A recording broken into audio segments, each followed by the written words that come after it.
We are on the NFL season carousel and week 2 is here, which means we are once again straight off the back of waivers and into our starts and sits, amongst other decisions for week 2.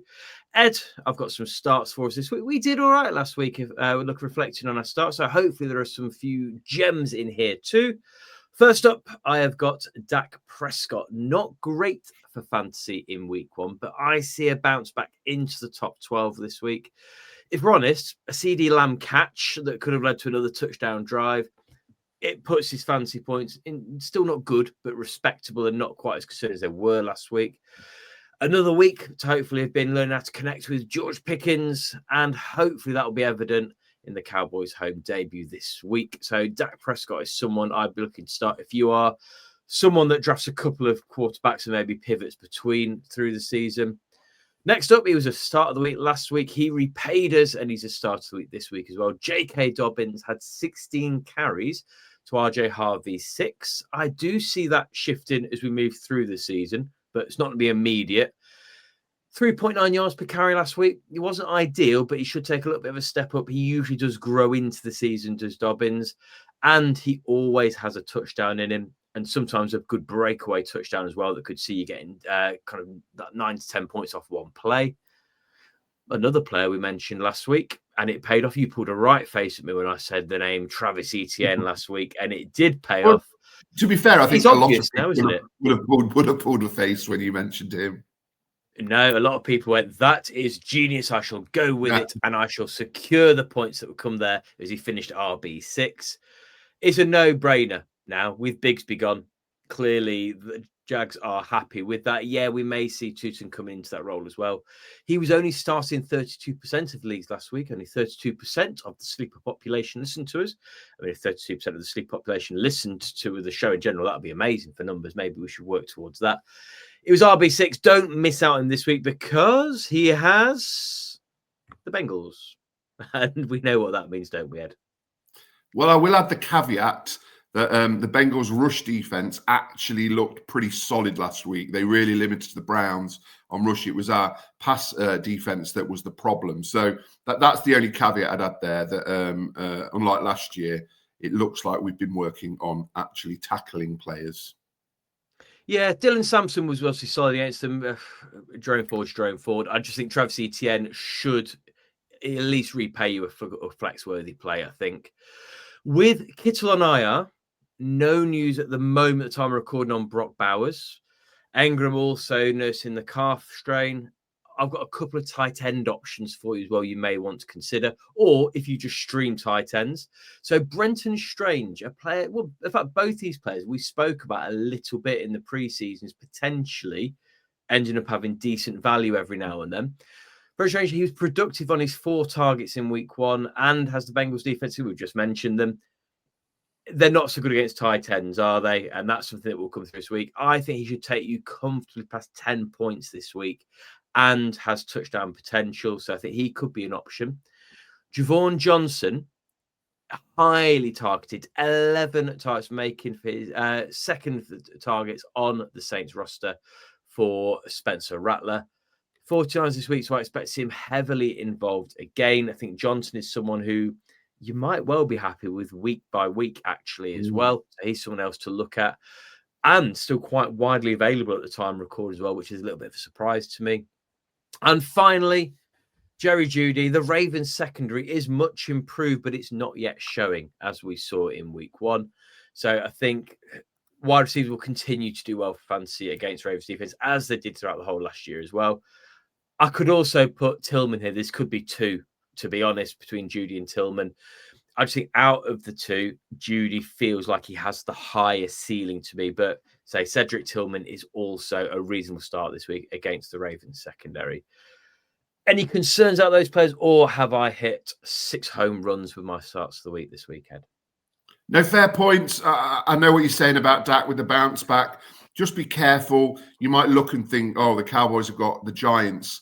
It's, you know, the Giants are useless, but the Giants are good on defense, and they proved that against the Commanders, who struggled to get much going against them week 1. So just be a little bit wary about Dak, although I still see him as a decent pick. And yeah, I think Juwan Johnson is someone we spoke about a lot, and I'd be quite happy to have him as my tight end going forward. I think he's going to get a decent amount of targets in what is not a great offense. Yeah, Dak is interesting. I've got a league where I have both Dak and Justin Herbert. It's in a dynasty league. I'm going Herbert. Regardless of me saying Dak's the start of the week this week, I would rather have Herbert. So, yes, it always depends who else you have available. Before we move on to the sits, please do take a moment to subscribe, to like, and to give us a share as well. Get involved in the comments below. Who are your starts of the week this week? And which starts are we being too optimistic on? Moving on to sits, I think we always prefer to be a bit negative. We tend to be more accurate with our negativity, if I'm honest, Edward, as well. Ramondre Stevenson, I think he's going to be outside the top 36 running backs again this week, and Henderson will continue to be more productive and therefore get more work. 7 carries for 15 yards last week was horrible for Ramondre Stevenson, and he just simply can't be relied upon anymore. Yes, there will be weeks where maybe you have no choice but to plug him in and hope. The Dolphins will be bad on defense, I'm sure, but not bad enough to make Stevenson look good. That's my takeaway headline there. Danny Dimes, yes, he was great for the 1% of fantasy managers who started him in week 1. Yes, we have banged on and been his biggest fans at times on this show, and he should definitely be rostered, but I'd be surprised to see him repeat the same heroics against the Broncos defense this week. So in 1 QB leagues, I wouldn't be starting this week. Hopefully, you've got a different option to pivot to. Superflex, absolutely. You plug him in. You might get a decent floor from that is all right, and you have a chance of ceiling. I'm just not quite so optimistic on that this week. Isaiah Pacheco, 25 yards rushing and 2 receptions for 3 yards was disappointing, and that backfield was fairly evenly split with Kareem Hunt. Yes, Williams did well for fantasy against the Eagles last week, but it was 2 touchdowns dependent, and I just don't see a repeat of that from Pacheco or Hunt this year. Once again, I could put Hunt alongside him here as well. The Eagles defense also did keep Javonte Williams to 3.6 yards per carry, so I expect Philly to keep Pacheco quiet in week 2. Cooper Kupp. Now, he was a player that I think we both got shares every so often because at value, the risk felt all right pre-season. He's a bit of a drop candidate for many. I've been reading in places this week as well, but he was starting in 40% of leagues last week. I wouldn't drop him. I would hold on to him on the bench as long as I've got space for him to see what happens over the next couple of weeks, but I would not be starting him anywhere this week. And injuries aren't a big enough issue where I think you've got to do that at this point. Jalen Waddle, Tua is an obvious sit candidate. I could have Tua sat right on there as well, but I think that's probably a little bit too obvious. I think sometimes we forget about the other pieces when we're really out on other players. So for me, if Tua is an obvious sit candidate, it's the same for his wide receiver too. He was really ineffective in week 1, and the Patriots are good enough on defense to frustrate Miami again. And finally, Aaron Rodgers. This is going to be a tough pill to swallow. He was excellent in week 1. God, that hurts. He was excellent in week 1. But don't expect him to get 2 passing touchdowns on a weekly basis, especially given Arthur Smith has that desire to focus on the run. And it's a tricky matchup with Seattle this week. So if you've got Rodgers plugged in, this is a week to pivot away from that for me. Any on there that you actually have to start, Ed, or would be considering starting regardless of those situations? Yeah, there are a couple of places where I've got Kupp and I'm not going to have much of a choice. You probably will end up in one of my flex spots. I think it's going to be that sort of season for Kupp. I don't think he's going to get any real consistency, but I'd always be hesitant not to play him because I think he will have some big weeks. It's just predicting when they are. I mentioned Danny Dimes when talking about the waiver wire in the review show. I'd avoid him this week because Denver is so strong on defense. Wonderful. So let's move on to the game of the week. And you've got a big one for us this week, Ed? Yeah, I mean, the Bills and Ravens certainly didn't let us down last week. And the big games come thick and fast because this week it's a rematch of February showpiece where the all-conquering Chiefs were completely dominated by the Eagles. think it's easy to forget just how good the Eagles were on both sides of the ball. They absolutely destroyed the Chiefs. Interestingly, I think both teams looked quite rusty last week. The Chiefs struggled and lost against the Chargers, whereas the Eagles scraped past the Cowboys, where I think a lot of people expected a dominant performance. I think in our league, Survivor League, quite a few people had the Eagles, and I think they were maybe sweating a little bit. Oh, it got a little bit squeaky, didn't it? It did get a little bit squeaky at times. So let's have a start by thinking about who your obvious starts in this game. Chiefs, Mahomes and Kelsey. Every single game you're going to start them. I think Hollywood Brown is an obvious start at the moment, based on the state of the receiver room. I mean, where else is the ball going apart from he and Kelsey? He was targeted 16 times last week, Hollywood, with no Rice suspended and Worthy left injured. So, yeah, I think it's a no-brainer to start Hollywood Brown. Eagles, more certain starters there. You're going to start Hurts, Barkley, Brown. Surely he's going to have a better week. I think you're still going to start Devonta Smith, even though he didn't have a great week last week. And Dallas Goedert, the Chiefs do struggle against tight ends, or they have historically, and Goedert had a very solid week one. Now, we've talked about Pacheco. I'd have him in the maybe starts along with Hunt, but it is a risk if you're starting them. It's quite likely if you've got Pacheco, you might have to start him. He might be your RB2. The rush game last week was almost non-existent for the Chiefs, as they rushed the ball just 5 times each. So 10 total rushes between the running backs is incredibly low. They are both likely to be involved in the receiving game based on the lack of receivers, but it is risky against that Eagles defense. Maybe slightly weakened this season, but they're still a very strong unit. The Eagles, I think you might think about starting Dotson this week. I said we had to wait and see last week what happened with Dotson, but it looks like he's going to get targets. Last week he got 3 of 3 for 59 yards, so a solid return and could be worth a flex spot if you need him in there. Sits, Chiefs, you sit in any other wide receivers. You sit in Juju. Jalen Royals was injured week 1. We don't know about week 2. Tyquan Thornton and Worthy, obviously, if he's unfit. It looks like he's trending towards being out, Worthy. Even if he's fit, I'm not sure I'd risk him. And Noah Gray, we spoke about him last week. I mean, if you're relying on Noah Gray, then you've not drafted very well, let's be honest. And I'd also on another tight end. Eagles, I'd avoid any other running backs. Again, we spoke about Will Shipley last week and AJ Dillon. Neither got much work last week, and Shipley has a rib injury now. Be very wary about saying, Tank Bigsby and getting him in. This is Saquon's backfield, and from what we understand, to start with, Bigsby is very much going to be more impactful in kick returns. So in most leagues, that's not going to really make much difference to points. So I'd avoid any other running backs apart from Saquon, obviously. Yeah, I think Hollywood's one that stands out because he was very close to being a start of the week for me as well. We say the volume will get him there alone, and yeah, that won't be the case for the rest of the season, will it? But while it's riding, we've got Hollywood Brown, or not Marquise Brown, as his alter ego will degenerate into at some point. Yes, he's hot at the moment. Yeah, that'll do as well. That's all we want is just a little bit of Hollywood for a little bit of the season. Before we move on to Thursday Night Football, once again, if you haven't already, please do subscribe, like, give this show a share as well.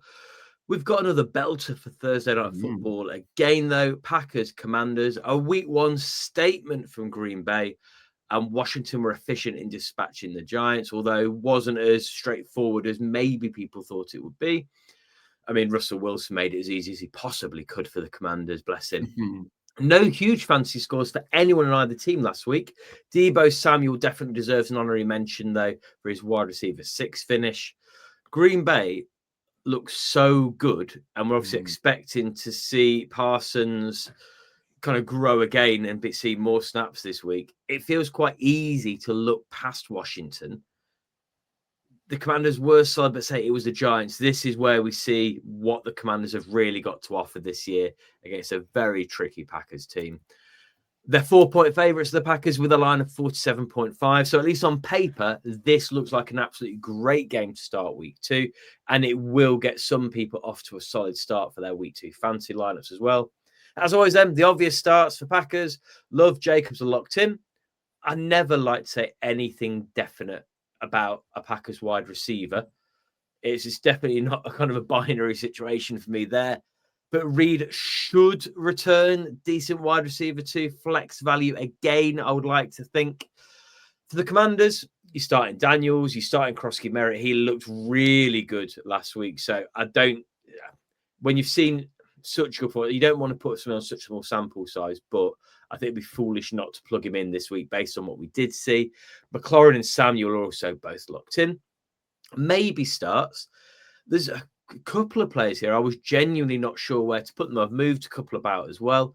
Tucker Kraft, I think he will always be touchdown dependent, and I don't think he's a terrible play at tight end this week. But once again, there are a couple of players available on waivers. We mentioned a couple already in Strange and Johnson. I'd feel a little bit happier starting, maybe.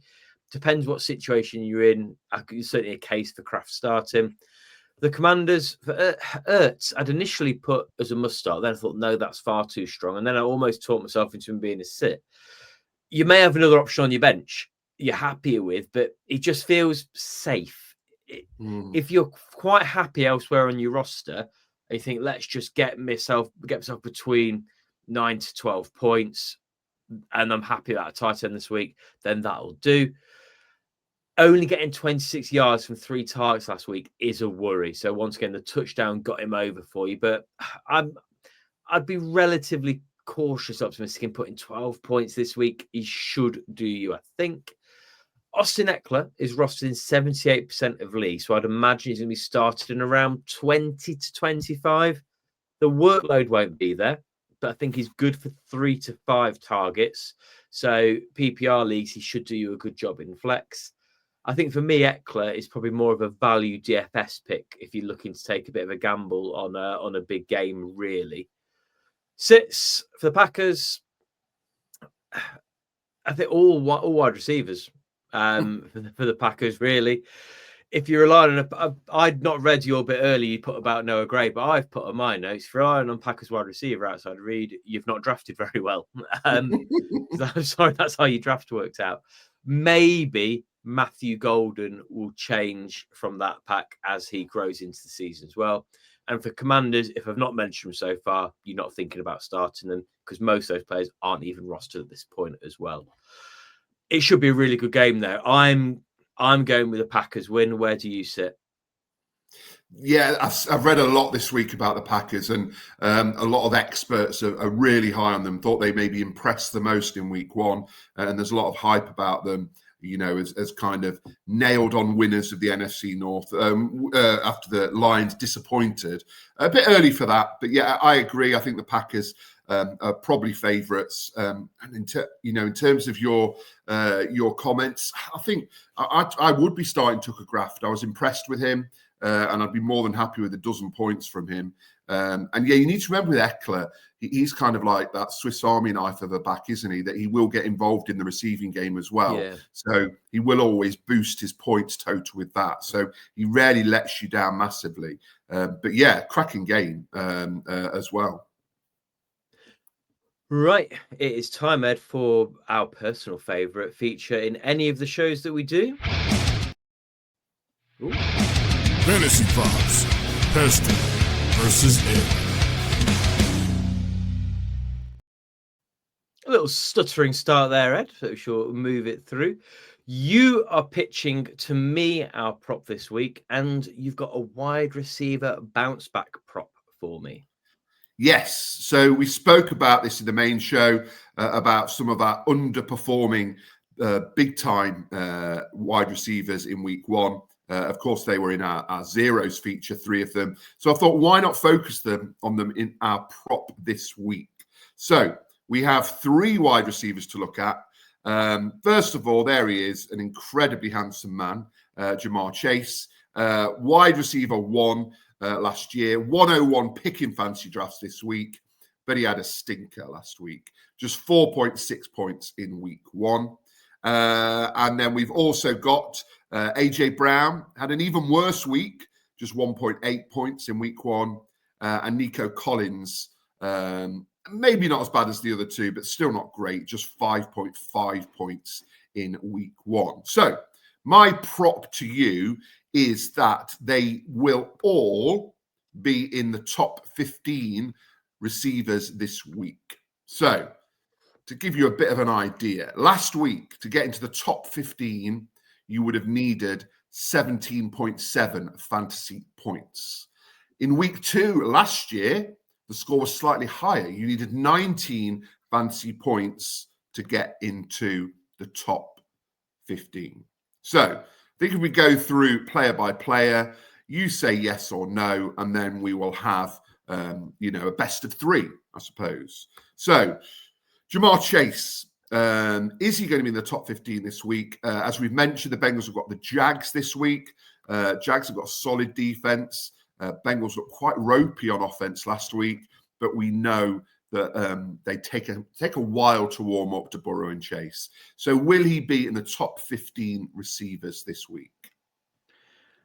I don't think there is ever a point where you need to think about that as a question. Yes. Yeah, obviously we know that he doesn't always, but you could never answer no to that question, regardless of the opposition, regardless of the week. Okay, so we've got yes next to Jamar Chase. AJ Brown, disastrous week last week. The Eagles looking to regroup, and they play the Chiefs, as we've mentioned, who they absolutely demolished in the Super Bowl. Do you think AJ Brown makes it into the top 15 this week? So AJ's a bit more of a volatile one, and he's in the group of wide receivers who have it in them to be the wide receiver 1 on a week. But for me, this week, I think he's going to fall just outside that. I think I predict him landing maybe more around 16 to 18, so just outside that top 15. Fair. I think I'd probably be going where you've gone so far as well. Last one, arguably the most difficult. Nico Collins for the Texans, who didn't look great this week. And they've got the Bucs this week, who grew into the game. Baker certainly got them purring towards the end. And they look solid on defense without being spectacular. Will Nico make it into the top 15 this week? I think Texans Bucs is one of those games that you could see going off at some point. And if that is the case, Nico Collins will be at the center of that. So I think he's going to sneak his way into around the wide receiver 12 conversation. So I'm going to go yes for Nico. Okay, so yes for Jamar, no for AJ, and yes for Nico. We will check in next week to see how you've done. Magnificent. And looking back briefly at last week, it was close, wasn't it? Yes, our season-long prop. We won't update you on this every week. But yes, just a reminder, we drafted a team of 6 players, a quarterback, 2 running backs, 2 wide receivers, and a tight end. And it's very close. I'm just edging you at the moment. Lamar helped me. My wide receivers were terrible, but your running backs were decent. In Gibbs and Bucky Irving, but yeah, it's very close early days, and quite positively, neither of us have a season-ending injury in either of our teams. Yeah, so I've just got the graphical there as well. So you can see we've got a mix of big players who had relatively quiet games. So we'll check out stuff, but you are leading me by 6.3 points. I hope that does not extend as we go week by week by week. I think last year I ended up winning that season-long prop. I think there was 3 figures. It was ridiculous. I stopped adding it up at one point because you just won.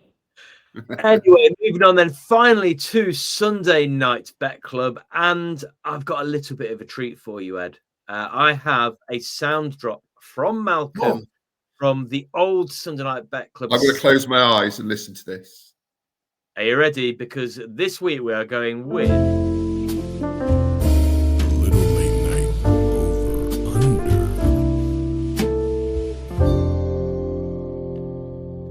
So we do have a little late night over-under with Malcolm. So basically, it's not quite as exciting as it might sound. It's still relatively exciting as far as betting goes. We're looking at the late slate, so the second window of games to kick off during Red Zone on Sunday. And we're looking at the over-under line. So anyone who's not familiar with betting, basically that is the line for the score prediction for combined points between the two teams. And it's simply, does the combined points total go over that, or does it sit under that? So we've got Colts and Broncos on there, line of 42.5. If that game finished 21-20, that would be under, because it would be a combination of 41 points. So Colts Broncos line of 42.5. I've got an over on, so I do think this could be my one that falls the other side. I just think there's a route to this ending up being kind of around both teams finishing around the 24-25 sort of points winner. So I've gone over there. You pulled a face. Would you be going under on that one? Yeah, I just they're so good, the bookies, aren't they? They always judge the line perfectly. They're very good at their job. They should stop making money out of that. Yeah, I mean, as we discussed, I mean, Danny Dimes, is he going to have a great game? I'm not sure. The Broncos, they took a while to get going. Week one, I'd probably be edging under there, but I wouldn't be surprised to see it over. Cardinals v Panthers. This is one initially I went confident with the over. And the more I thought about it, the more I thought this has got the potential to be quite a dull game. I don't know why. I don't know why I've decided I'm so out now on this game. But the more I thought about it, the more I was quite unhappy about it. So yeah, that's I'm one going of those with games on Red Zone where all of a sudden they'll go to it and you'll go, oh, I forgot that game was happening. And not because it was stitched up with a comfortable lead by half-time. No. There have been nothing highlight-worthy. Chiefs-Eagles, 47.5. Now, this is another one where it could be so underwhelming.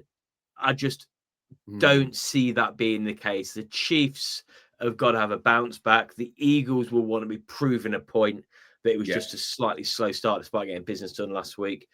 And regardless of us being a little bit out on the Chiefs' offensive weapons, they just always find a way. We'll say Andy Reid and Patrick Mahomes just always find a way to make the pieces get the points they need to. And the Eagles, there are points all over the field, aren't there? Yeah, I think I completely agree. I think they're both going to want to prove a point. So hopefully that'll make it an exciting game. There'll be a defensive score as well on this one, I'm certain, within that game. And then Vikings-Falcons.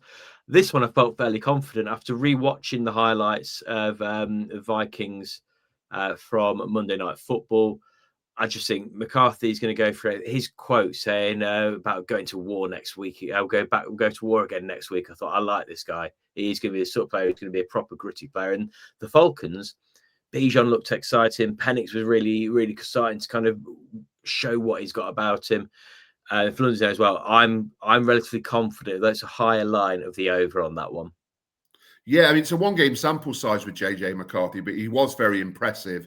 And as you say, I thought Penix continues to grow into the role. So, yeah, hopefully that'll be a decent game as well. I think I agree on all of them. It's just the first one I'm just a little bit hesitant about. Yeah. I think what was interesting about McCarthy, to go back to that as well, is how many times we've seen inexperienced players, and we know his second year, but for all intents and purposes, a rookie with his first game, would have started to panic and kind of try and disappear a little bit after an iffy start. And it's like he faced a window of adversity and then went, right, let's crack on. And that strength of character was really impressive, wasn't it? Very much. We will be back with you in a couple of days with our Fantasy 5 show. So our short format show, giving you 5 little morsels of fantasy goodness for your consideration. And then on Saturday as well with our DFS Red Hot Picks. But that is us for now. That is our week 2 preview. That is our starts and sits done. So all the time left for now is for me to say, Malcolm, take us home. You have been listening to the team from TH Fantasy Football. For more content, follow TH_fantasy_NFL on Twitter and Instagram.